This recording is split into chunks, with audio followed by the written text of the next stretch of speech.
Tras ser notificado por la Corte Suprema de Justicia sobre la resolución de una sala ad hoc que declaró la inadmisibilidad de la solicitud de antejuicio en contra de los magistrados del Tribunal de Justicia Electoral, Miriam Barahona y Mario Flores Urrutia, la unidad especializada contra los delitos electorales del Ministerio Público procedió a la presentación de requerimiento fiscal por el delito de prevaricato judicial, luego que dictaran un fallo favorable que ordenaba al CNE la inscripción de Jorge Cálix y Cristian Villalobos. Según las investigaciones, ambos funcionarios resolvieron de manera irregular, arbitraria y antojadiza tanto la recusación contra Urrutia como el caso de los candidatos a diputados, pese a que el órgano electoral no estaba debidamente integrado con el quórum de 3 magistrados. En ese sentido, los fiscales del Ministerio Público presentan la acción para que la causa sea conocida por un juez natural, dado que no gozan de la garantía del antejuicio, en vista que tienen las mismas prerrogativas y obligaciones de los magistrados de la Corte Suprema de Justicia. Muy buenas noches, Honduras. Bienvenidos a la emisión de este lunes 10 de noviembre y mucha atención a la población en los departamentos del noratlántico y occidente de Honduras. En este momento César Quintanilla, que lo tengo aquí, me está informando de que no solo en este momento está lloviendo, sino que en las próximas 24 horas habrá mucha, pero mucha lluvia en los departamentos que ya les voy a mencionar. Así que alertas, precavidos, atentos a las condiciones climáticas que vamos a socializar en los próximos minutos o a difundir en los próximos minutos aquí en el Noticiero Líder. La noticia del día es presentada por Claro. Honduras lo tiene claro, con la mejor red y la red más rápida de Honduras. ¿Por qué el Ministerio Público está poniendo al sistema de justicia al borde del colapso institucional con la decisión de librar requerimientos fiscales contra 2 magistrados del Tribunal de Justicia Electoral? A continuación, la nota con expertos, juristas y electorales sobre esta temática. Aun cuando los requerimientos contra los 2 magistrados del TJE carecen de respaldo jurídico, las acciones del Ministerio Público no solo desafían a la Corte Suprema, también ponen al sistema de justicia al borde del colapso institucional, advierte este ex fiscal general. Que no le extrañe más adelante el que el Ministerio Público vaya a sacar del pelo a un juez o a los magistrados de la Corte Suprema de Justicia, diciendo que las sentencias que están dictando son nulas, son injustas y son ilegales.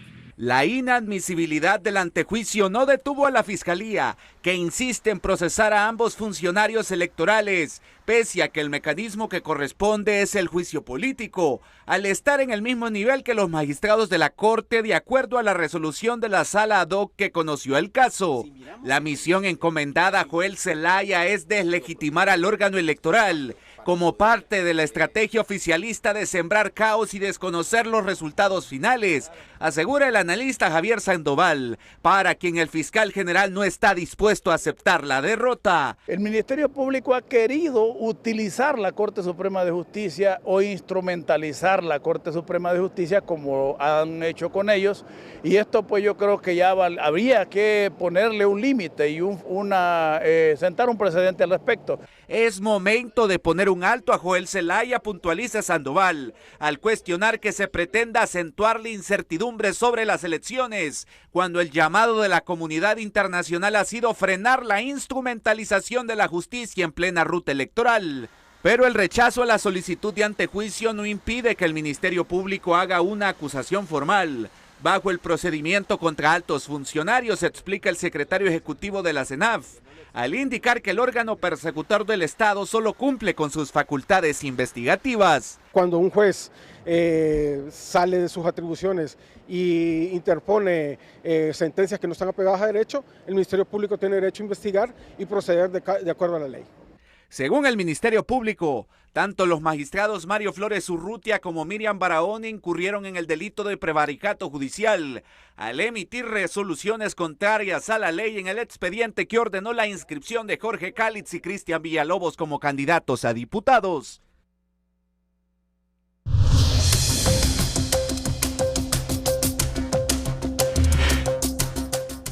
El portavoz del Ministerio Público, Yuri Mora, explicó esta tarde que la Corte Suprema de Justicia deberá nombrar un juez natural para determinar si proceden o no los requerimientos fiscales presentados contra los magistrados del Tribunal de Justicia Electoral. Bueno, básicamente es el requerimiento fiscal que ya se había hecho anteriormente, pero solicitando el antejuicio.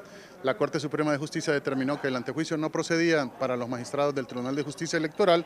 En ese sentido, se está presentando otra vez el requerimiento fiscal, pero ahora lo que la Corte tendrá que hacer es nombrar un juez natural que conozca del requerimiento fiscal y de toda la carga probatoria para determinar exactamente cuáles son los siguientes pasos en esta acusación que está haciendo el Ministerio Público. Por su parte, el analista jurídico Kenneth Madrid es de la opinión que la acción es un claro ejemplo de politización de la justicia, pues se busca tener el control del TJE. Aquí estamos obviamente ante un caso de politización de la justicia o judicialización de la política, es claro. Sin lugar a dudas, se quiere tener el control del Tribunal de Justicia Electoral a como dé lugar. Seguramente lo que no se pueda ganar en las urnas, se puede ganar en el Tribunal de Justicia Electoral. Eso es lamentable. Es que la discusión acá no es sobre la credibilidad del sistema de justicia y si el Ministerio Público debe intervenir o no. La verdadera discusión es alrededor de la credibilidad del funcionamiento del sistema electoral y de la capacidad y confianza de los tomadores de decisiones para tener certeza que las decisiones que en este caso toma el Tribunal de Justicia Electoral son apegadas a derecho. El futuro judicial de los magistrados dependerá ahora del juez que designe la Corte Suprema, mientras crecen las voces que alertan sobre el uso político de la justicia y del proceso electoral. Y entre esas voces, la del presidente del Colegio de Abogados, Gustavo Solórzano, que frente a las acciones del Ministerio Público sobre el requerimiento fiscal librado contra dos magistrados del Tribunal de Justicia Electoral posteó lo siguiente: estas acciones representan una seria amenaza a la estabilidad democrática e institucional. De concretarse tales acciones, incluso derivando en privaciones preventivas de libertad, el Tribunal de Justicia Electoral quedaría prácticamente disuelto, ya que el artículo 35 de la Ley Orgánica y Procesal Electoral establece que para su funcionamiento y conformación de quórum se requieren al menos 2 magistrados propietarios. A ello se suma que el Congreso Nacional atraviesa una crisis institucional que le impide sesionar con normalidad y por lo tanto no podría realizar nombramientos de nuevos magistrados. En vísperas de las elecciones generales del 30 de noviembre, este escenario configura una situación de extrema gravedad institucional si se debilita o paraliza el órgano de justicia electoral. El país podría quedar sin una instancia competente para resolver controversias posteriores al proceso electoral, generando un vacío jurídico y político de enormes consecuencias. Más allá del ámbito jurídico, esta situación tiene una trascendencia política profunda. La estabilidad democrática depende del respeto a la independencia de las instituciones, especialmente aquellas que garantizan la legalidad y la transparencia del proceso electoral. Preservar la institucionalidad es preservar la democracia. Mediante sus redes sociales, la diputada liberal Maribel Espinosa informó que ya iniciaron conversaciones con las diferentes bancadas de oposición para examinar la posibilidad de convocar a sesión extraordinaria para interpelar al fiscal general o iniciar el proceso para su juicio político, en vista que la democracia hondureña debe ser defendida desde el Pleno del Congreso. No podemos permitir que Joel Zelaya atente o ponga en grave peligro la democracia siguiendo el guión de Libre, que tiene una campaña abierta para boicotear las elecciones, el ejercicio del sufragio y la alternancia en el poder. El Ministerio Público pretende enjuiciar a quienes dirigen el proceso electoral desde el CNE. Tampoco permitiremos que nos dejen sin Tribunal de Justicia Electoral o que enjuicien a los candidatos a cargos de elección popular, indicó Espinosa. Basta de politización de la justicia. Si hubiere verdadero fundamento para acusarlos, cualquier acción penal puede esperarse hasta después de que haya tomado posesión de su cargo el nuevo gobierno.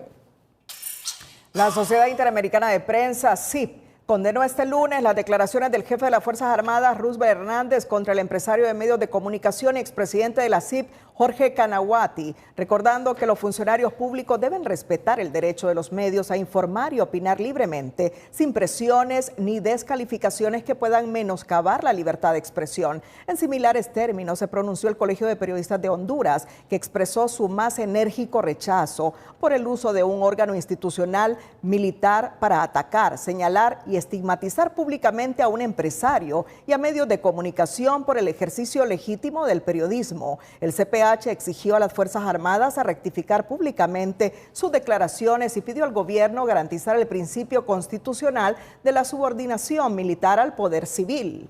También la Red Centroamericana de Periodistas expresó su profunda preocupación por las agresiones y hostigamientos contra el medio independiente Criterio.hn, que incluyen amenazas, vigilancia, ataques digitales, intentos de hackeo y campañas de estigmatización. El organismo urgió al Estado hondureño investigar de forma inmediata e imparcial, garantizar la seguridad e integridad física de los periodistas y respetar el derecho a la libertad de expresión y prensa. También la Asociación de Medios de Comunicación de Honduras se ha referido a este panorama: medios de comunicación, periodistas y estado de cosas políticas y electorales en Honduras. La Asociación de Medios de Comunicación de Honduras, AMC, organización que aglutina a los medios de comunicación más importantes del país, como institución responsable de cuidar que la libertad de expresión, de prensa y de opinión se mantenga invulnerable e incólume frente a la ofensiva de las Fuerzas Armadas de Honduras contra periodistas, dueños de medios de comunicación y de medios de comunicación independientes. Apegada a nuestra trayectoria responsable, nos pronunciamos expresando nuestro más enérgico repudio y llamando a la reflexión sin exponer a Honduras al peligro que conlleva la intolerancia, los mensajes de división y descalificación que dividen aún más a la familia hondureña. Las desafortunadas e infames declaraciones del jefe del Estado Mayor Conjunto de las Fuerzas Armadas de Honduras, publicadas en el medio oficial de las Fuerzas Armadas el pasado 6 de noviembre de 2025, constituyen un agravio y un mensaje peligroso para toda la prensa del país. La AMC lamenta que las Fuerzas Armadas utilicen su aparato de comunicación para amedrentar, estigmatizar e intimidar mediante ofensivas sistemáticas que sobrepasan los límites que deben respetar en una democracia. Rechazamos de forma categórica los ataques del general Roosevelt Hernández contra el presidente ejecutivo del grupo OPSA y expresidente de la CIP, Jorge Kanahuati Larash. Históricamente, desde nuestro nacimiento en 1970, la AMC ha actuado en defensa de la institucionalidad del país, el respeto al Estado de Derecho, el fortalecimiento de los valores de la democracia, la defensa de la libertad de expresión y empresarial.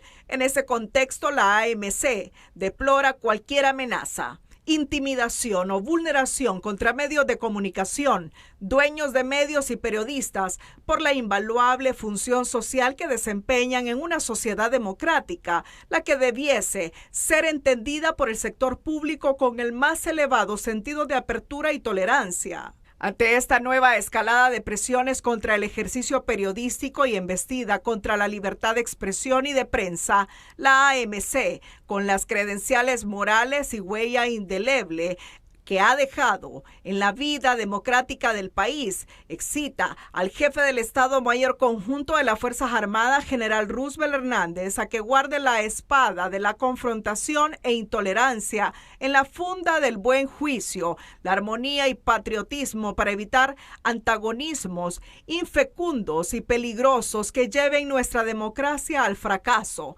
porque los ánimos encendidos y la agresividad son ingredientes negativos que no cultivan la armonía que debe prevalecer en esta hora difícil que vive el país. La AMC alerta a la institucionalidad, la comunidad internacional, organizaciones internacionales defensoras de libertad de expresión y derechos humanos y organismos internacionales que vigilan los valores democráticos en la región para que intercedan para proteger la libertad de expresión en Honduras. Bueno, atentos. Son los hombres y mujeres de Honduras que aspiran a convertirse en presidente del país. Ahí los ven ustedes, de izquierda a derecha.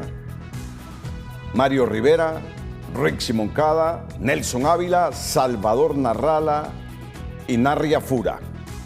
A partir de hoy, comenzamos con el perfil de cada uno de ellos. Les sugiero su atención. Una conversación amena entre los periodistas de TN5 Estelar y los candidatos presidenciales. Así que les sugerimos estar atentos en los próximos minutos. Pero también las cosas como son, las prioridades tal como están en este momento. Llueve torrencialmente en el Caribe hondureño. En este momento están nuestros corresponsales informándonos que llueve en Tocoa, llueve en La Ceiba, donde se han producido ya algunos problemas. Y César Quintanilla está preparado para informarnos que el pronóstico del tiempo nos indica que las próximas 24 horas habrá mucha lluvia en los departamentos en el norte y Atlántico y Honduras. Pero antes de desarrollar esta noticia, en Educación Financiera te mostramos las diversas fuentes de ingreso que permiten a una persona o empresa generar dinero. Educación Financiera es presentada por Banpaís. Compra todo lo que quieras y divídelo en cuotas 0% interés con tus tarjetas de crédito Banpaís. Ingresos activos se obtienen a cambio de un esfuerzo directo o trabajo, salario, pago regular por un empleo, ingresos de autónomos, dinero de trabajos por cuenta propia, que puede ser variable e irregular. Ingresos pasivos generan dinero con un esfuerzo inicial, pero luego requieren poco mantenimiento. Rentas de propiedades, ingresos de alquiler de inmuebles, dividendos, ganancias de empresas en las que se invierte, intereses, dinero ganado por depósitos en bancos o inversiones. Bueno, me escribe el abogado Kenneth Madrid y me dice, y la Comisión Permanente del Congreso Nacional se pregunta, ¿no habría vacío de poder en el Tribunal de Justicia Electoral? Porque si les dictan auto de formal procesamiento y prisión preventiva, se produce el vacío de 2 magistrados en el Tribunal de Justicia Electoral y nombrarían a sus sustitutos interinamente. Esto ha sido planificado con suficiente antelación, lamentablemente el golpe a la institucionalidad electoral. Pero se han preguntado ustedes, legalmente en este momento el Poder Ejecutivo está en la Comisión Permanente o lo que aprobaron 70 diputados, un poco más de 70 diputados, de ampliar el periodo ordinario de sesiones, es lo que tiene validez. Es la gran pregunta que tenemos en esta confusión de institucionalidad a la que nos han llevado.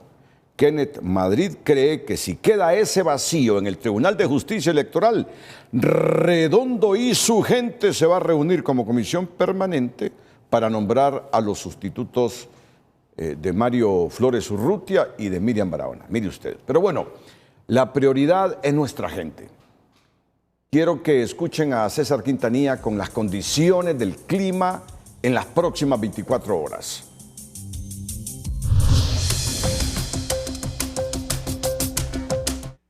Hola, ¿qué tal? El Frente Frío número 13 está apenas arribando al territorio hondureño y para estas próximas horas pues tendremos lluvias de forma continua. Será un bombardeo completo de agua proveniente del norte, principalmente en toda la faja costera norte de nuestro país. El sistema irá descendiendo, impulsado por una cuña anticiclónica que tiene pues vientos en ráfagas que se harán sentir en zonas altas y descampadas. Aquí vemos todas estas zonas rojas, el bombardeo sobre islas de la Bahía, Cortés, Atlántida, Colón, gracias a Dios, y extendiéndose de forma gradual en el resto del territorio. Esas lluvias preocupan porque en pocas horas se puede precipitar más de 200 milímetros. Y aquí tenemos justamente Puerto Cortés, puede alcanzar antes de las 12 de la medianoche de este martes 214 milímetros, Choloma 131, Cuyamel 225, El Progreso Alto, Mesapa, y así tenemos muchos municipios. Tela con 248 milímetros son las proyecciones, Islas de la Bahía desde Utila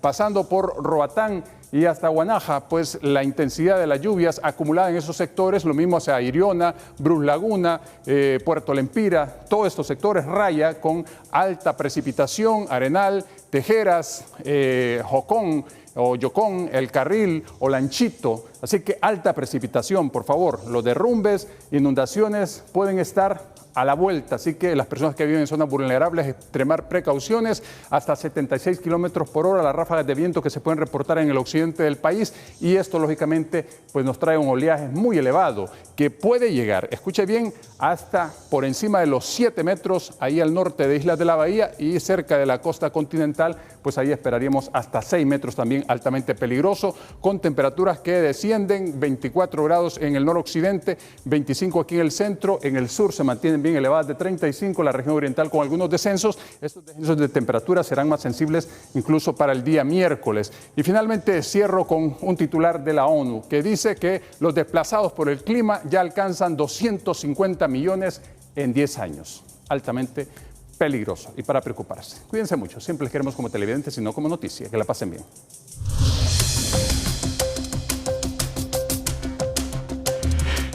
A propósito de lluvias, una familia se salva de morir cuando su vehículo fue arrastrado por la quebrada en La Ceiba. Nos informa el periodista Gustavo Bustillo. Adelante.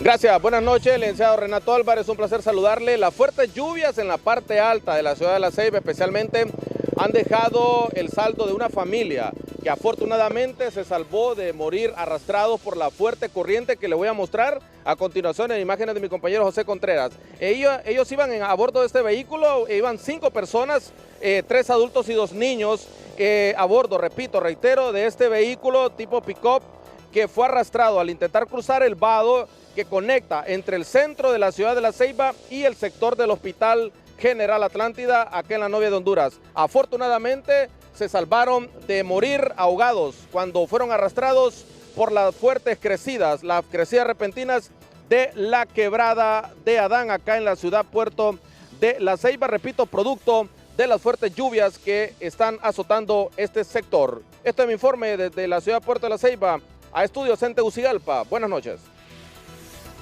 Buenas noches. Y hace algunos minutos Héctor Madrid desde Tocoa, está lloviendo fuerte aquí en Tocoa, Colón. Y hace exactamente 90 segundos se fue la luz en Tocoa. Está lloviendo fuerte. Cuidado a la gente en toda esa franja costera del país. Y mire usted, en San Pedro Sula, 2 horas de lluvia y la gente está en muchos sectores de la ciudad con el agua a la rodilla. Y estas son las consecuencias de esto, nos dice Orlin Martínez. Las toneladas de basura regadas en diferentes sectores de San Pedro Sula es el principal factor que provoca inundaciones rurales, lo que genera un colapso vial. Los desechos desembocan en los ríos, poniendo en peligro infraestructuras como los vados, pues las corrientes arrastran a su paso hasta muebles y colchones. Todo lo que viene de arriba se viene a quedar aquí, pero una vez las alcantarillas estén limpias, el agua fluye. Sacamos de ahí bumpers, llantas, muebles, colchones, de toda clase de basura grande. La urbanización en las orillas de los ríos es la principal causa de la basura visible en la ciudad, lamenta el alcalde Roberto Contreras, quien asegura que, aunque el drenaje sea adecuado, no soporta las toneladas de desechos que acumulan las lluvias y de ahí que las calles colapsen. Al par de los 4 bordos más grandes de San Pedro Sula, y ahí pasa el servicio de basura, ahí pasa su ambiente. Lo que sucede es que la gente, lo más fácil que agarra es que desde una ventana bota la basura y van las aguas fecales a los ríos. El sistema pluvial de la ciudad ha colapsado por falta de inversión. Desde hace muchos años, cuestiona Rodolfo Pastor. No se ha invertido en 20 años en una infraestructura que tenga la capacidad de recibir esas aguas y de canalizarlas de manera segura. Lo vimos apenas anoche, ¿verdad? Fue realmente sorprendente cómo el agua se acumuló en la entrada ahí, justamente en la central de transporte de la ciudad. El problema de los desechos en San Pedro Sula es tan grave que los basureros ya no son clandestinos, sino a la vista de los ciudadanos, de los vecinos que lamentan la contaminación ambiental. Orlin Martínez, Telenoticias.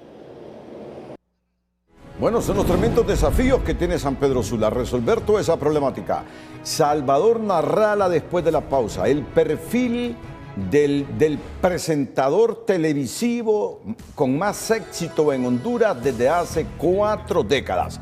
Hoy iniciamos con los gustos de niños, cuándo fue que les nació ese interés por la política y por qué. Atentos al noticiero líder de Honduras. Pero antes, en nuestra sección del emprendedor, está dedicada esta noche a una iniciativa de pequeños, grandes emprendedores que se impulsa en Comayagua. El emprendedor de hoy es presentado por Ficosa. Deposita, suma y arranca en Ficosa. Deposita o incrementa 500 lempiras o más y participa por 6 carros Jetour nuevos. Surgen en Comayagua los pequeños grandes emprendedores, y es que desde la escuela Fray Juan de Jesús Cepeda los motivan para su primera feria que se estará realizando a finales del mes en la ciudad colonial. Que lleva por nombre Pequeños Grandes Emprendedores, somos niños empresarios. Así que prácticamente es la primera feria de niños emprendedores en la ciudad de Comayagua, impulsado por la escuela Fray Juan de Jesús Cepeda y por una serie de patrocinadores que nos están llevando a que estos niños realmente conozcan temas y que se han estado preparando en esos temas por 3 meses, como lo es ahorro, inversión, emprendimiento, empaque. Ellos han recibido capacitaciones para estar listos para este día y realmente pues estamos ya, como diciendo, listos para comenzar esa primera feria de emprendedores. De 28 niños se crearon 24 emprendimientos que ofrecen desde bisutería, accesorios, plantas, decoraciones y mucho más. Si usted quiere comprarle a estos 24 emprendimientos, abóquese a la escuela Fray Juan de Jesús Cepeda en Comayagua. Desde la ciudad colonial para TN5 Estelar, Sandra Pérez. Telenoticias inicia a partir de este lunes y hasta el viernes esta semana. Bueno, yo sugeriría el viernes, ¿a qué hora juega Honduras contra Nicaragua? Es el viernes, ¿verdad? Es el jueves, ¿a qué hora? 8 de la noche. Yo diría que pensemos, porque la mitad se nos va para ver el partido de fútbol, que pensemos el jueves en el candidato presidencial que llevamos. ¿Para qué? Es difícil competir con el fútbol y no digamos en un partido contra Nicaragua, eliminatorio para un mundial de fútbol. Bueno, lo vamos a pensar. A mí fue que me surgió en este momento la idea. El hecho es que hoy iniciamos y hasta el viernes una serie sobre los presidenciables. ¿Quiénes son? ¿Qué les gusta? La Honduras que sueñan y las anécdotas que han marcado su vida. Es una semblanza que busca presentar la otra faceta de los aspirantes a la presidencia, su lado humano, la historia que pocos conocen.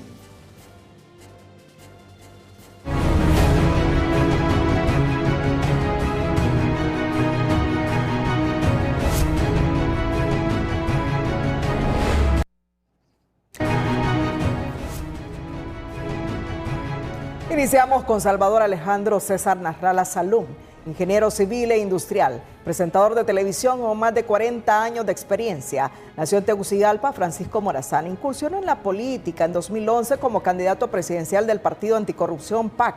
En 2017 fue candidato presidencial de la Alianza de Oposición con Libre y el PIN-USD. Fundó el Partido Salvador de Honduras. Fue designado presidencial con Libre en Alianza. Luego renunció. Ahora busca la candidatura presidencial por el Partido Liberal. Salvador Narrala nos cuenta cómo la caribeña región de Trujillo fue parte de su infancia. ¿Quién lo sabía? ¿Quién lo sabía? Que Trujillo fue parte de su infancia para Salvador Narrala, así como la colonia Palmira de la capital. Su recorrido por el mundo de los micrófonos, su anhelo por una Honduras mejor y su abdicación frente al amor incondicional que representan sus hijos. Así nos lo cuenta Mario Landa.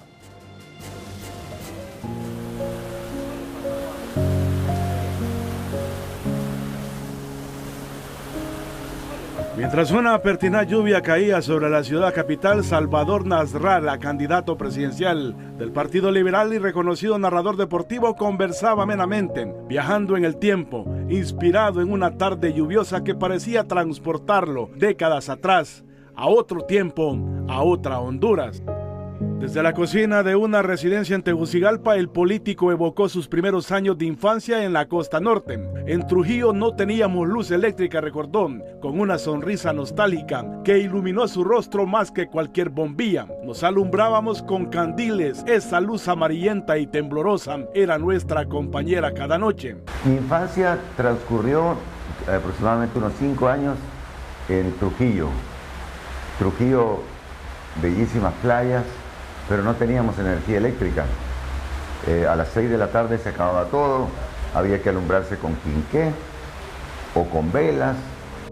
Pero en su voz no había amargura, sino la calidez de quien atesora sus raíces. Nasralla evocó una niñez feliz entre las playas del Caribe hondureño, donde el mar era su patio de juegos y la sencillez de la vida no restaba, sino que sumaba a la alegría de ser niño. Aquellas arenas blancas de Trujillo bañadas por el sol y la brisa marina de un mar turquesa forjaron al hombre que hoy aspira a ser líder del país. Y pasamos momentos espectaculares. Aprendí a conocer la cultura garífuna, tuvimos excelente relación con los máscaros que hacían desfiles y mi papá hablaba perfectamente el garífuna porque mi papá nació en Trujillo y creció en Trujillo. El destino lo llevó después a Chile, una experiencia que amplió sus horizontes y marcó su visión del mundo. Pero fue en el regreso a Tegucigalpa, en las polvorientas calles de la colonia Palmira, donde se consolidó el carácter de la persona que hoy conocemos. Ahí, entre juegos con los amigos del barrio y las tardes donde la tierra se levantaba con cada carrera, Salvador Nasralla vivió una infancia que, aunque modesta, nunca le faltó el apoyo familiar ni las oportunidades básicas para crecer. Yo jugué fútbol en el barrio. ¿En el barrio? ¿Y era talentoso? Era el que le pegaba más fuerte a la pelota. Yo desde pequeño nunca fui hábil, pero sí le pegaba muy bien de zurda y de derecha. Y bueno, era el organizador del equipo. ¿Delantero? Sí, en ese momento el único que usaba el número 10 era Pelé. Sí. Entonces mi camiseta, tanto en el barrio como en el equipo del colegio, era el número 10. Esas calles sin pavimentar de Palmira fueron su primera escuela de vida, el lugar donde aprendió el valor del esfuerzo y conoció de cerca la realidad de miles de hondureños que, como su familia, trabajaban día a día por salir adelante. Hoy ese niño que potreaba en la colonia Palmira de Tegucigalpa aspira nuevamente a dirigir los destinos de Honduras, trayendo consigo las memorias de un camino que lo conecta con la historia de un país en constante transformación. Me gradué en el San Francisco el 25 de noviembre de 1969. Me gané el premio al mejor alumno, el premio San Francisco. Me gané también el premio de matemáticas, el premio de religión. Los padres querían que yo fuera cura. Y aquí está nuestro colaborador, Salvador Nasralla, decía. A los 13 años, cuando la mayoría de los jóvenes apenas descubren sus pasiones, Salvador ya había encontrado la suya frente a un micrófono. Comenzó leyendo noticias deportivas con la voz todavía imberbe, pero con una determinación inquebrantable. Sus primeros pasos lo llevaron a narrar partidos de baloncesto, donde aprendió el ritmo vertiginoso que exige ese deporte, la capacidad de describir jugadas en fracciones de segundos. Luego llegó el fútbol, el deporte rey, que terminaría definiéndolo. En el 1967, 68 y 69 estuve trabajando en Radio Satélite, que era la radio que transmitía deportes en lo que luego se conoció como Emisoras Unidas. Y yo estuve narrando baloncesto. En 1981 comenzó con el programa 5 Deportivo, con el cual logró consolidar su personaje en el periodismo deportivo. Ese programa dominical se convirtió en ritual para miles de hondureños. Su gran oportunidad internacional llegó en 1982, cuando fue jefe de prensa de la selección de fútbol de Honduras en el Mundial de España. Ahí afianzó su conocimiento en el deporte rey. En 1992 apareció en otra faceta con el tradicional programa de concursos X0 da dinero. Este show lo catapultó al estrellato absoluto, convirtiéndolo en una figura reconocida en cada rincón del país. Acostumbrado a codearse con artistas de talla internacional, finalmente se rindió ante el amor más grande, el de sus hijos. Ellos lograron lo que nadie pudo, conquistar por completo su corazón. Ahora que tengo hijos soy diferente porque ahora mis pensamientos pasan en función de los niños. Yo tengo 2 niños, Salvadorcito, que acaba de cumplir 3 años, y Alicia, que va a cumplir 8 años el día 14 de diciembre, que nació justamente cuando me robaron las elecciones de 2017, en ese periodo, el 14 de diciembre del 2017. Y entonces yo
En nuestra entrega de este martes le traemos la historia de otro presidenciable, el inquieto y talentoso catracho Nelson Ávila. Inclusive tengo esos títulos que no los mando a enmarcar y todo.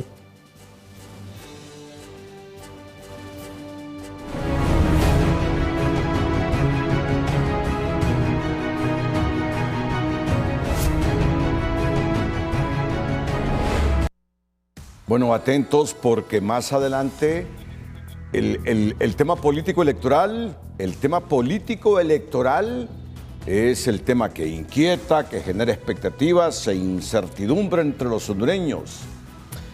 Vamos a hablarles sobre este asunto del transporte, la actualidad sobre el transporte que va a trasladar todos los materiales electorales. Y además, hay otro tema que está preocupando a los hondureños: las expresiones de Rixi Moncada y Marlon Ochoa sobre la transmisión de resultados electorales preliminares. Es intolerable para los hondureños que después de estar invirtiendo 2.000 millones de lempiras, venga Rixi o venga Marlon y nos hablen de que no confían en la transmisión de resultados electorales preliminares. Atentos a estas noticias aquí en el Noticiero Líder.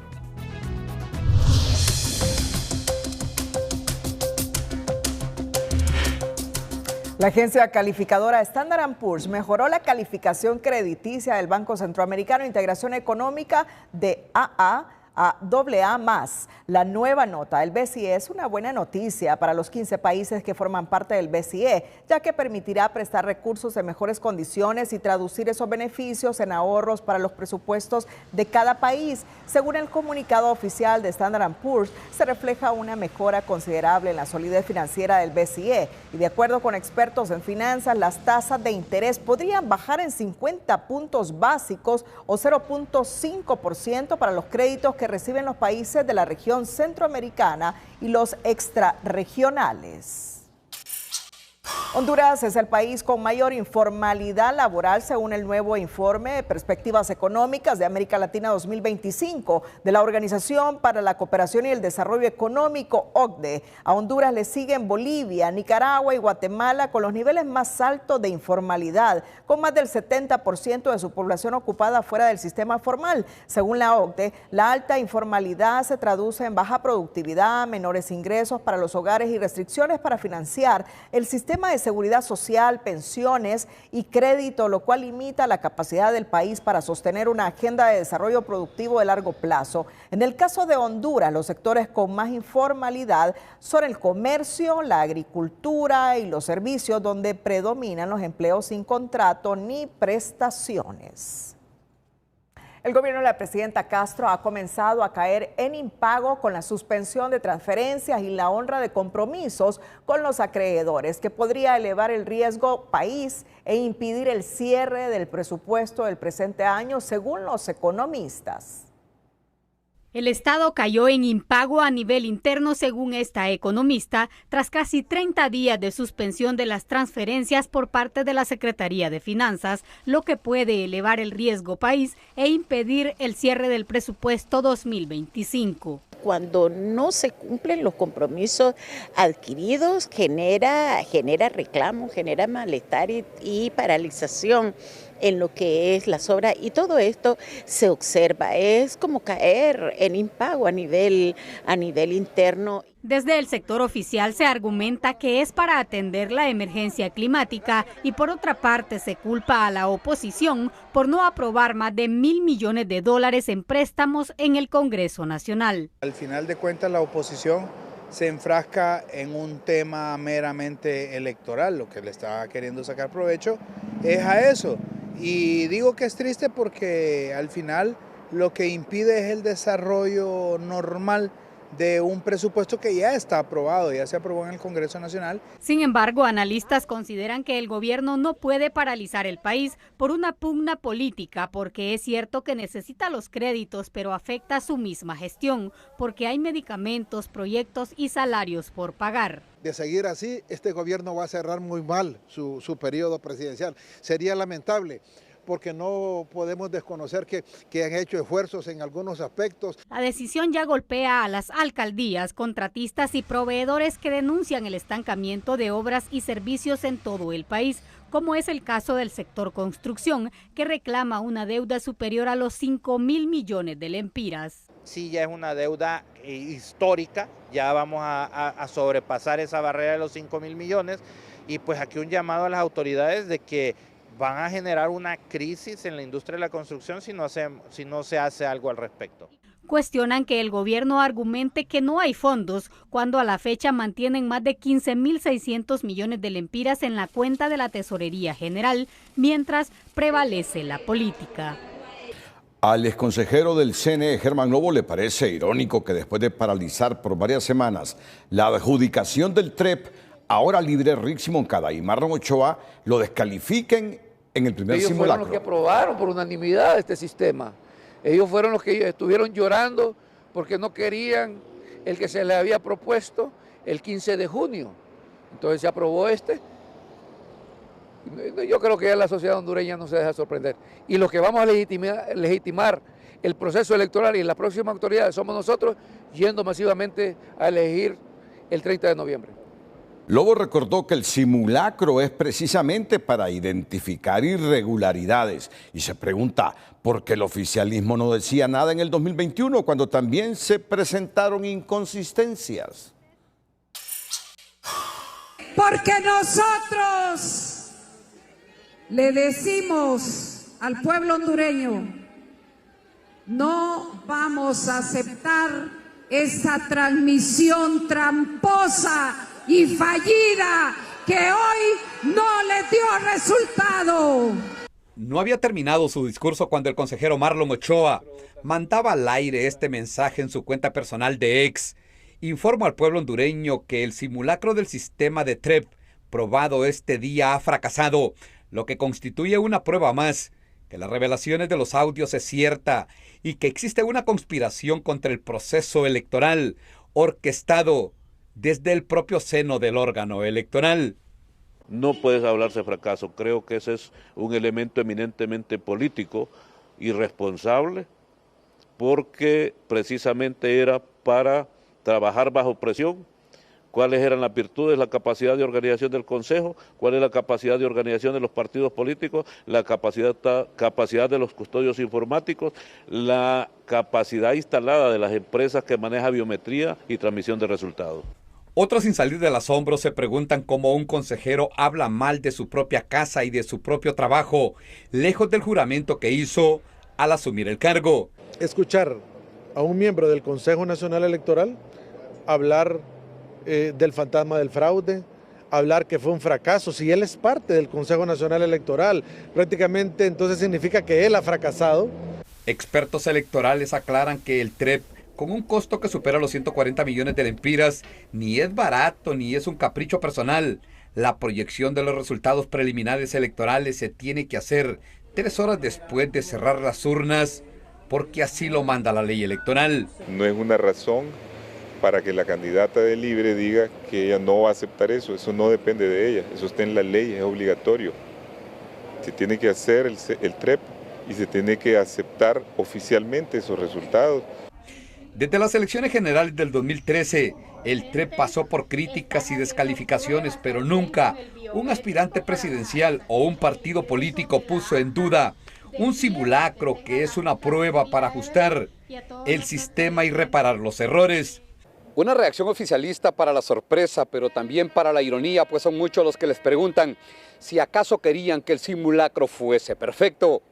Con una sonrisa irónica, la abogada Rula Foss se pregunta si los simulacros son una herramienta para encontrar fallas y perfeccionar el producto, o de plano se trata de un ensayo perfecto para fallar en la recta final.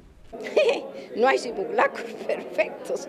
Es como cuando usted, Copeco, viene y vamos a hacer un simulacro para cuando venga una tormenta tropical, ¿verdad? Usted se prepara para eso.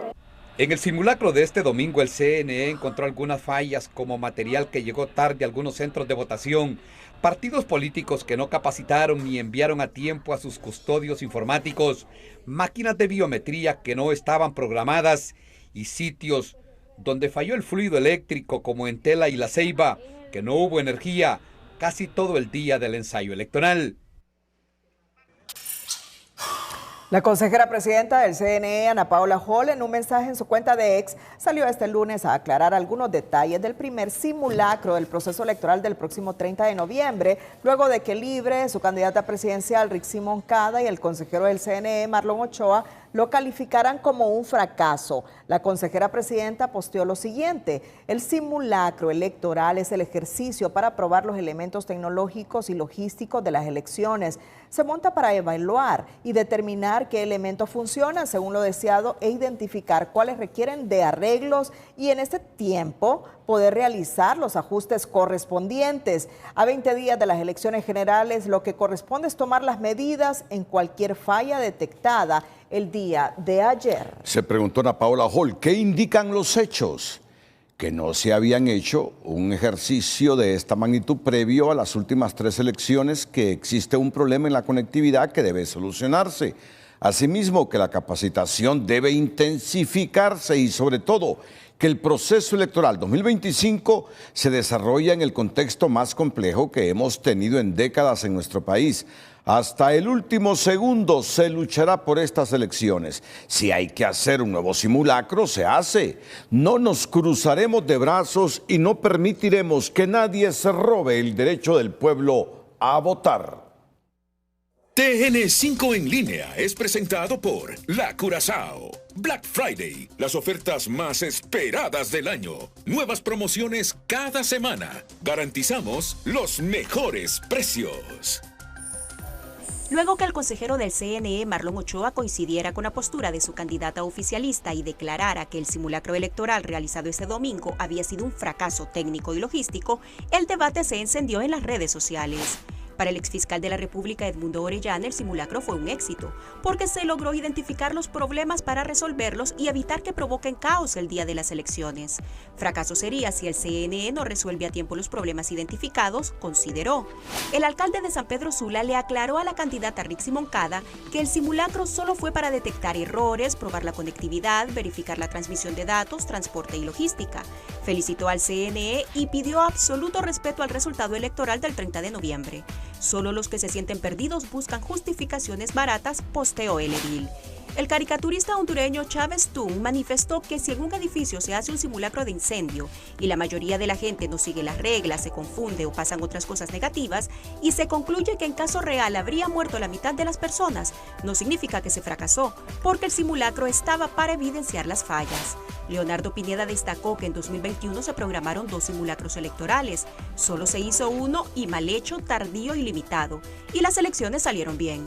Los errores encontrados en un simulacro son oportunidad de oro para mejorar, no para dar tiro de gracia a los procesos que se pueden corregir. Pero otros, como Cintia López, apoyaron la postura del consejero electoral y expresaron: fuerza, Marlon Ochoa, desenmascare a toda esa gente sucia. La gente lo que quiere es que se nos respete el voto. Marvin Ortiz dijo: te apoyamos, Marlon. Tienes el respaldo de todo nuestro pueblo. Y Wilson Serrano publicó: así es, Marlon, también debe revisar que la empresa que hace la transmisión no haga una bajada de datos, los cambie y retransmita los resultados, favoreciendo a otro candidato.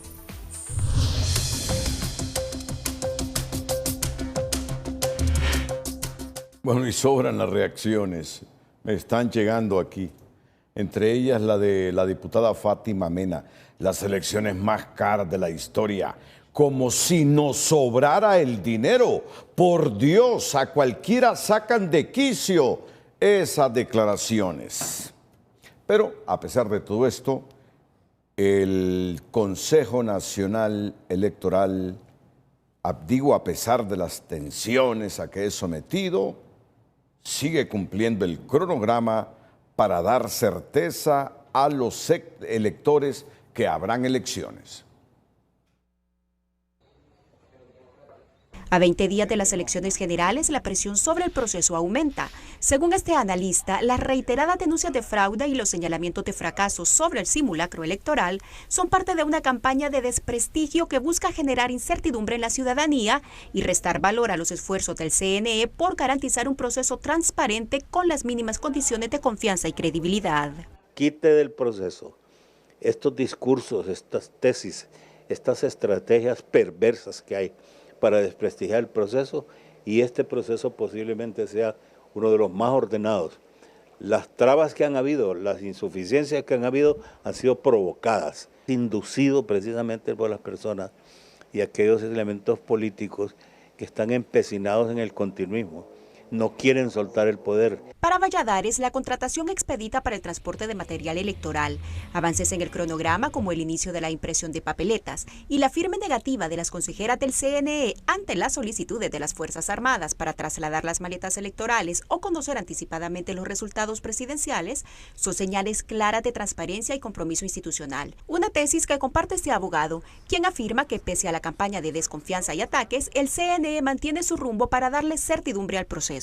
Tenemos que seguir apostándole al proceso electoral, salir masivamente a votar por aquel candidato o candidata que resuene con nuestros principios y valores y darle el beneficio de la duda todavía al Consejo Nacional Electoral, a pesar de todas las, dificultades que ha sufrido hasta ahora. Esta politóloga considera que el proceso electoral avanza dando señales de certidumbre, pese a la presión de ciertos sectores que por intereses particulares intentan desacreditar desde ya las próximas elecciones generales. El Consejo Nacional Electoral ha caminado entre espinas. Sin embargo, esas dos mujeres se levantan a cada momento y sabemos quién es el elemento discordante. ¿Quién es? El señor Marlon Ochoa. Y si usted suma todos los actos que se han hecho, quien está cuestionando todo el sistema electoral es libre. No hay un cuestionamiento de otros representantes de otros partidos. Ante el panorama, los entrevistados subrayan el papel clave de la comunidad internacional como veedora del proceso electoral, en una clara señal que el mundo mantiene la mirada puesta sobre Honduras y a la espera de elecciones creíbles y en paz. Para los entendidos, el país necesita elecciones con resultados creíbles y no narrativas de fraude. Por ello, fortalecer la confianza en el CNE es clave, pues si se pierde la credibilidad en el voto, no solo se perderán las elecciones, también se debilitará la democracia hondureña. Gabriela Lobo, Telenoticias.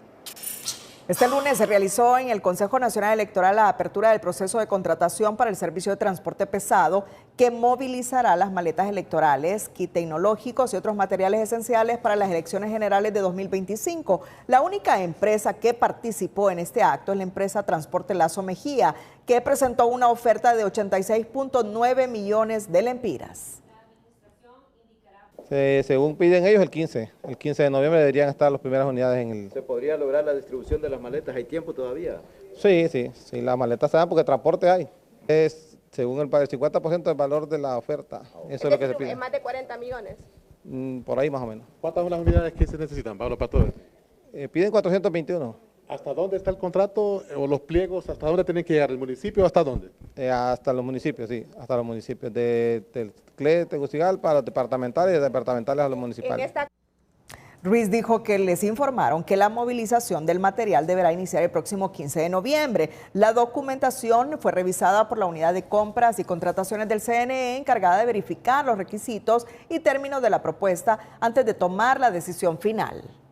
Bueno, y aquí tengo este comunicado del Consejo Nacional del Transporte. Voy a omitir el primer párrafo porque es protocolario.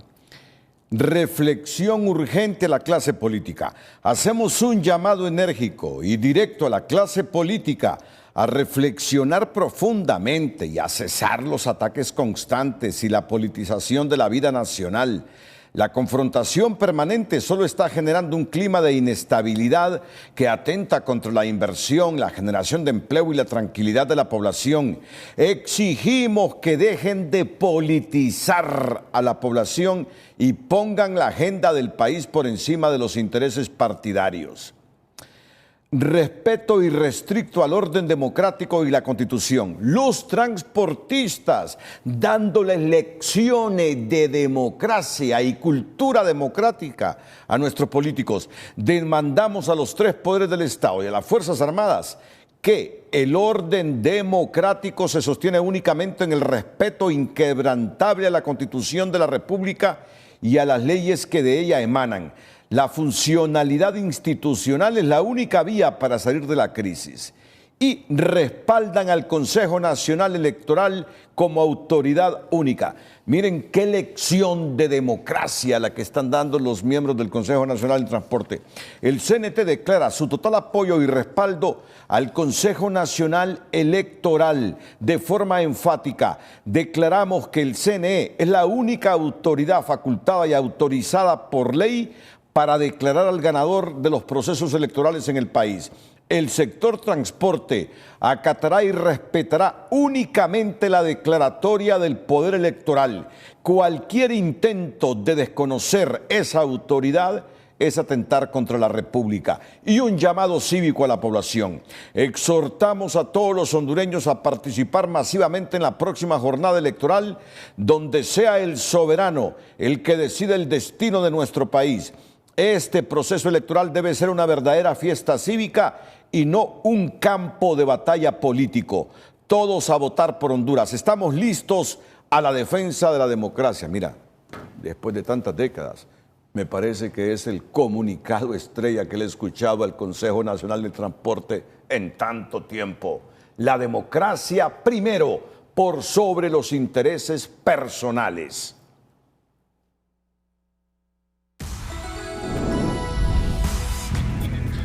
Bueno, vamos a una nueva pausa comercial, Cristina, y luego tendremos una de esas noticias que lamentamos.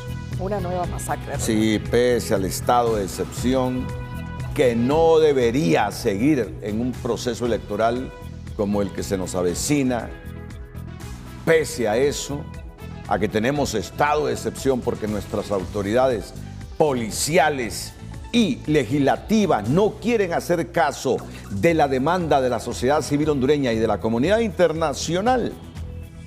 Cuatro personas mataron en un gimnasio ahí en el departamento de Yoro.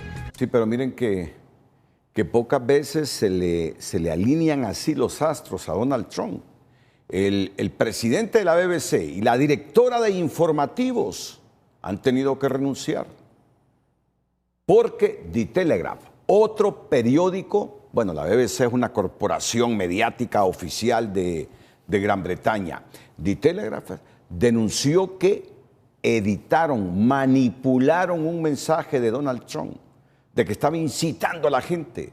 ¿Recuerdan aquellas controversiales elecciones de Estados Unidos? Para que fuera, protestara e hiciera todo lo que quisiera en el Capitolio.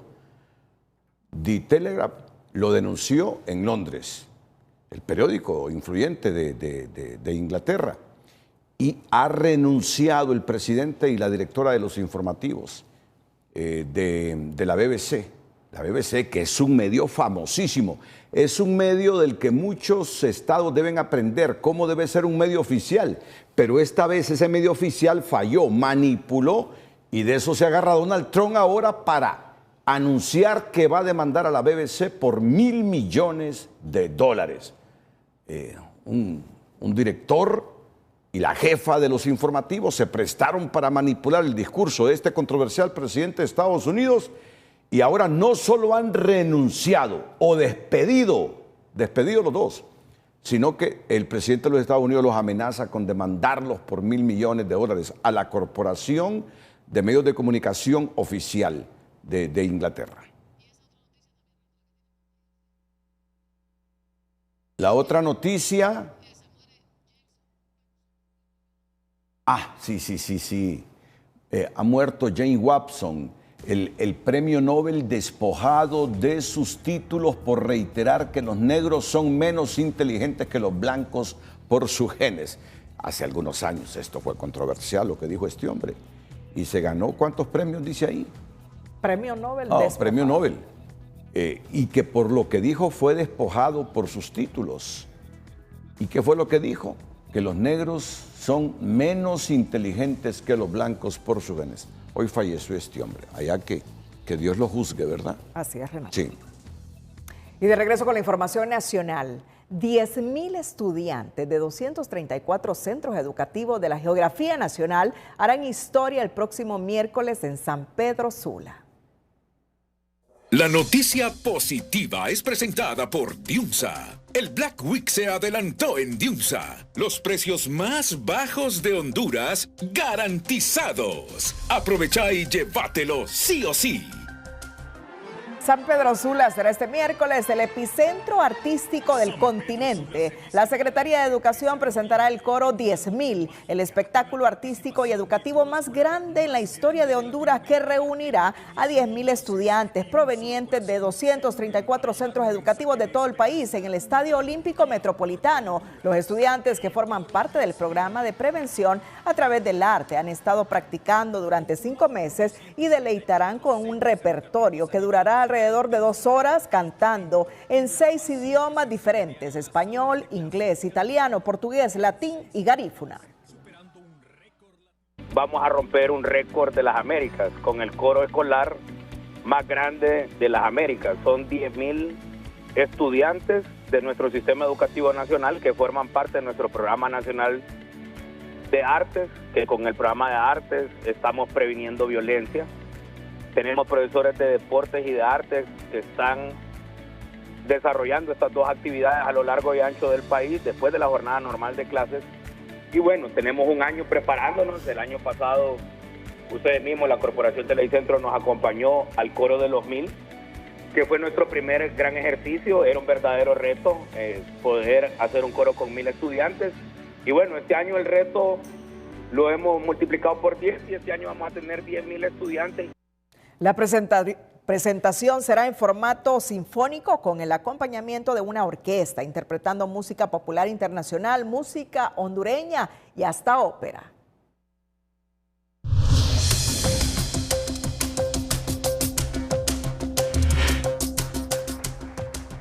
Supermercado La Colonia inauguró su tienda número 70 en la salida al sur de Tegucigalpa, reafirmando su compromiso con el desarrollo económico y social del país. Esto es un día especial, ya que hoy seguimos con el compromiso de Supermercados La Colonia de creer en Honduras y de seguir invirtiendo en Honduras. Estamos invirtiendo más de 40 millones de lempiras en la apertura de esta tienda, que está aquí ubicada en Germania, en la Plaza San Sebastián. La nueva sucursal representa una inversión superior a los 50 millones de lempiras y la generación de más de 120 empleos directos e indirectos, apostando por oportunidades para los jóvenes. En esta tienda estamos aperturando 40 nuevos puestos de trabajo y 80 puestos indirectos.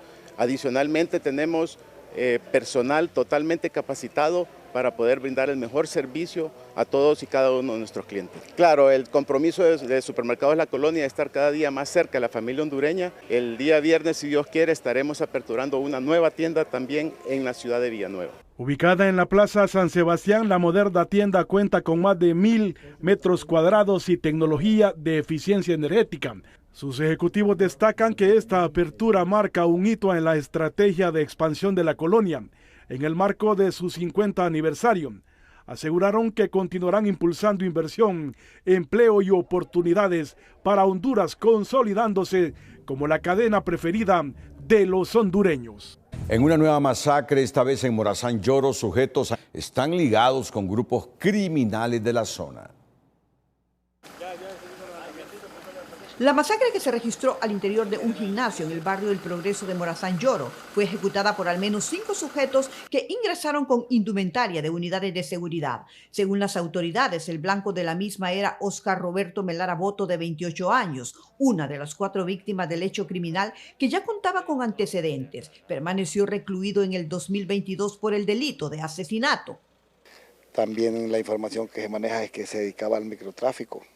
Entonces son personas que, pues de una u otra manera, pues nosotros, la policía, anteriormente en los operativos hemos decomisado armas, porque esta persona andaba armado con guardaespaldas y atemorizando prácticamente a algunos pobladores. Usted sabe que un lugar público, usted con gente armada, pues eso no es correcto. Se le habían decomisado armas, siempre andaba armado. El día de hoy esta persona vino a hacer ejercicios y al parecer por enemistades personales o competencia de lo que él se dedicaba, pues le quitaron la vida a él y sus 3 guardaespaldas. En este hecho, además, murieron los guardaespaldas de Melara Boto, identificados como Carlos Noé Lizama Jiménez, José Antonio Pérez y Néstor Lenín Lara Claros. La madre de este último indica que trabajaba en una finca del sector. No sé, porque él me dijo que iba, porque hasta las botas de hule se puso, porque él me dijo que iba a trabajar en una platanera, no sé lo demás, como le vuelvo a repetir, pero mi hijo era un excelente hijo, que él, bueno, no sé, porque él por un trabajo, usted bien sabe que nosotros como pobres buscamos un trabajo y nosotros no sabemos a qué vamos a caer, si con buenas personas o malas personas, uno nunca sabe. Tras esta masacre, las autoridades giraron instrucciones para intervenir la zona.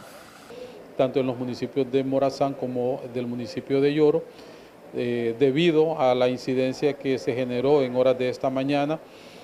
Ya personal de Dipanco, de Fuerzas Especiales, de Inteligencia Policial, fueron trasladados hasta este sector, no solamente con la intención de identificar a los responsables del hecho, sino también para mantener presencia debido a las repercusiones que podría generar este ataque, considerando que hay estructuras criminales que sabemos nosotros que se están disputando plazas para actividad criminal, principalmente la distribución de droga.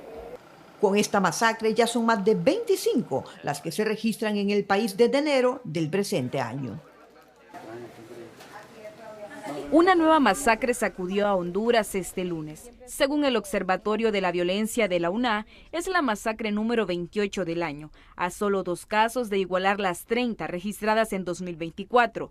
Todo bajo la vigencia del estado de excepción. Se han registrado 28,96 víctimas, y dentro de las cuales hay 16 mujeres. Lo grave de eso es que no pueden seguir prorrogando un estado de excepción cuando hay condiciones de que sigue aumentando la violencia, pero que además estamos en un proceso electoral. El crimen en Yoro es especialmente alarmante porque los atacantes usaron ropa policial y armas de grueso calibre. Una escena que se repite aún con el estado de excepción vigente, una medida que opera sin ratificación del Congreso Nacional. Nos estamos enfrentando al crimen organizado, nos estamos enfrentando al narcotráfico, entonces es difícil. Esos delitos no se pueden predecir porque esta gente tiene muchos recursos, mucho dinero, logística. Imagínense que hasta se visten de militares con armas y todo, entonces pueden confundir a la población.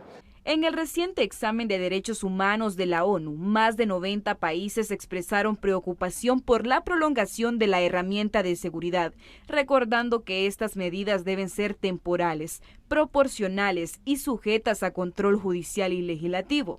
Advirtieron que su uso indefinido vulnera derechos fundamentales y afecta la igualdad electoral.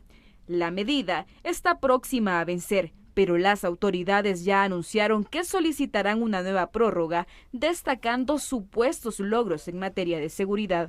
Lo que debería hacer es desecharse como medida. No podemos utilizar una medida excepcional como política de seguridad. Yo creo que en ese sentido es importante que el Estado asuma otras medidas y otras formas para garantizarle seguridad al pueblo hondureño. Las masacres no cesan y los departamentos de Cortés, Francisco Morazán, Olancho, Lloro, Colón y Copán concentran la mayoría de los casos violentos del año. El estado de excepción está próximo a expirar y las autoridades solicitarán una nueva prórroga. Sin embargo, las 28 masacres registradas este año evidencian que la medida no ha logrado controlar la violencia. Carolina Martínez, Telenoticias. Fin de semana sangriento en el departamento de Olancho. Lamentablemente, este fin de semana se reportaron 2 hechos violentos contra mujeres. En San Francisco de la Paz fue asesinada la joven Fernanda Nicole Santos, estudiante de último año de bachillerato. Mientras tanto, en el municipio de Patuca, perdió la vida Olga Lidia Fonseca, presuntamente a manos de su yerno, un joven de 21 años, quien ya fue capturado por autoridades tras una rápida acción policial. Ante estos lamentables sucesos, el Colegio de Abogados y Defensores del Derecho reaccionaron consternados, condenando enérgicamente la creciente violencia contra las mujeres en el departamento. Estamos consternados, nos sentimos atemorados también, porque no se está haciendo nada por la protección a la mujer. Estamos nosotros pidiendo justicia para todas estas mujeres que se les ha dado muerte de manera violenta en nuestro departamento de Olancho. Javier Cruz, quien es poblador de Olancho, expresó su preocupación al señalar que en algunos casos las mujeres están siendo vinculadas en el crimen organizado, lo que ha incrementado el número de asesinatos. Generalmente, y el que más predomina en nuestro país, es que las mujeres pues han sido involucradas, incluidas a formar parte del crimen organizado. Por su parte, la directora municipal de la Oficina de la Mujer en Catacamas informó que se están impulsando programas de prevención y sensibilización para frenar la violencia de género y brindar mayor protección a las mujeres en la zona. Estamos también trabajando el tema de prevención de violencia, ¿verdad? Que eso lo estamos evacuando por medio de escuelas para padres en diferentes instituciones. La preocupación y el miedo se han apoderado de los habitantes de Olancho, tras registrarse en los últimos días múltiples hechos violentos contra mujeres en distintos municipios del departamento. Alex Ordóñez, Telenoticias. Bueno, lamento que se vayan a la cama con estas noticias, pero es la realidad del país. No obstante que estamos en estado de excepción. Una pareja acaba de ser asesinada en Olanchito, una pareja que se dedicaba a la venta de verduras. Edgardo Rodríguez, lamentablemente por la situación climática que hay en esa zona, no ha podido al final comunicarse, pero sí logró enviar el video. Hace algunos minutos en Olanchito, una pareja que se dedica a la venta de verduras ha sido asesinada en Olanchito, departamento de Lloro. La sección de salud es presentada por Farmafácil. Todos los miércoles de canjes, hasta un 40% de descuento en productos de canjes. Una innovación que podría salvar vidas de recién nacidos está siendo desarrollada por estudiantes de biomédica de UNITEC. Se trata de un dispositivo que mide parámetros vitales como la temperatura y otros indicadores para garantizar que los bebés prematuros o en condición delicada reciban el cuidado adecuado. Los médicos y el personal de salud pueden supervisar estos datos a través de una aplicación móvil y una página web, facilitando el control constante desde cualquier lugar. Debido a que a la alta demanda que hay en los centros de salud, el ingeniero biomédico le debe dar un mantenimiento adecuado a lo que viene siendo el dispositivo. Entonces, este prototipo monitorea los parámetros de la incubadora, del funcionamiento de la incubadora, sin tener que sacarla de servicio. Entonces, por medio de una aplicación o de la página web, podemos visualizar los parámetros en tiempo real. Lo innovador es que el monitoreo se realiza de forma continua sin interrumpir el funcionamiento del equipo, lo que significa que los bebés nunca quedan desprotegidos durante las evaluaciones. Cerramos la emisión con las 5 de TN5. Feliz noche. Las 5 de TN5 son presentadas por Hospital Clínica y Óptica Santa Lucía. En este Black hazte notar, obtén 35% de descuento en aros oftálmicos y 20% de descuento en lentes. Ministerio Público libre requerimiento fiscal contra 2 magistrados del TJE, pese a advertencias de estar socavando la democracia y las instituciones electorales. Fiscalía busca disolver Tribunal de Justicia Electoral, órgano máximo para las controversias electorales, advierten expertos. Si hay que repetir el simulacro del TREP, lo haremos, pero habrá elecciones. Las defenderemos segundo a segundo, dice Ana Paola Hall. En nuestra emisión, Salvador Nasralla, el candidato liberal y señor de la televisión, rendido ante el amor de sus hijos. Asociación de Medios de Comunicación repudia amenazas del general Roosevelt Hernández contra la prensa y la libertad de expresión.